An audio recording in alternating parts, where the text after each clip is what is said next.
সে আমার ভালোবাসা চাইল, প্রয়োজনে সঙ্গ চাইল, বিপদে সাহায্য চাইল, অথচ আজীবন আমাকে পাশে চাইল না। কিছু মানুষ আছে যারা জেদ বজায় রাখতে গিয়ে সম্পর্ক হারিয়ে ফেলে, আবার এমন কিছু মানুষ আছে সম্পর্ক বাঁচিয়ে রাখতে গিয়ে নিজের আত্মসম্মান হারিয়ে ফেলে।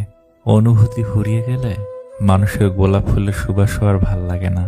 তুমি যখন ভালো করতে থাকবে, মানুষ তোমাকে হিংসা করতে শুরু করবে, না চাইলেও তোমার শত্রু জন্মাবে। তোমার বন্ধু হচ্ছে সে যে তোমার সব খারাপ দিক জানে, তবুও তোমাকে পছন্দ করে। স্ত্রীর কথা মতো চললে কি হয়? স্ত্রী হলো আদরের জিনিস, বেশি শক্ত করে ধরলে বেঁকে যাবে, আর ছেড়ে দিলে বেয়ারা হয়। যেটা সঠিক সেটা শুনুন, আর অন্যায় হলে বোঝান। কিছু মানুষ তোমাকে ছেড়ে যাবে না, কিন্তু তোমাকে এমনভাবে বাধ্য করবে ছেড়ে যেতে, পরে বলবে আমি তো ছেড়ে যাইনি, তুমি ছেড়ে গেছো। অত্যাধিক রাগ কারোর জন্যই ভালো নয়। রাগ মানুষের মনুষ্যত্ব, ব্যক্তিত্ব দুটোই ধ্বংস করে দেয়। নারীকে হয় সবটা দিয়ে ভালোবাসো, আর না হয় ছেড়ে দাও। মধ্যবর্তী ভালোবাসা তাদের সহ্য হয় না। জীবনে যে বিষয়গুলো নিয়ে আফসোস করবেন না। নাম্বার 1, জীবন থেকে কেউ চলে গেলে আফসোস করবেন না।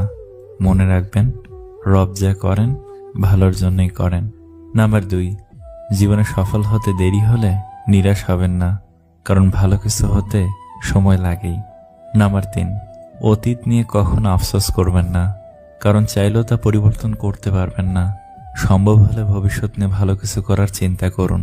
মানুষ এমন একটা প্রাণী যাকে বিশ্বাস বা অবিশ্বাস কোনোটাই করা যায় না। বিশ্বাস করলে ঠকতে হয়, অবিশ্বাস করলে হারাতে হয়। কখনো মানুষের কথা শুনে কাউকে বিচার করতে যাবেন না, কারণ বেশিরভাগ সময়ই শোনা কথা ভুল হয়। তাই যতটুকু সম্ভব অপর মানুষটিকে দোষারোপ করার আগে তাকে বুঝতে শিখুন, তার প্রতি সহানুভূতি হন।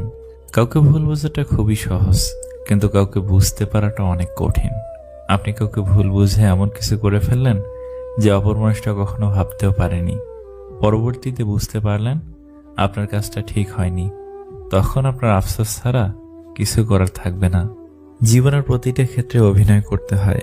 সবচেয়ে বড় অভিনয়টা হচ্ছে সুখে না থেকেও সুখী হওয়ার অভিনয়। জীবনে যত ঝামেলা থাকুক তার সমাধান সহজ। চিন্তা করলে বেড়ে যাবে, চুপ থাকলে কমে যাবে, ধৈর্য ধরলে ঝামেলা শেষ হয়ে যাবে। যে কোনো পরিস্থিতিতে খুশিতে থাকলে অবস্থার পরিবর্তন হয়ে যাবে।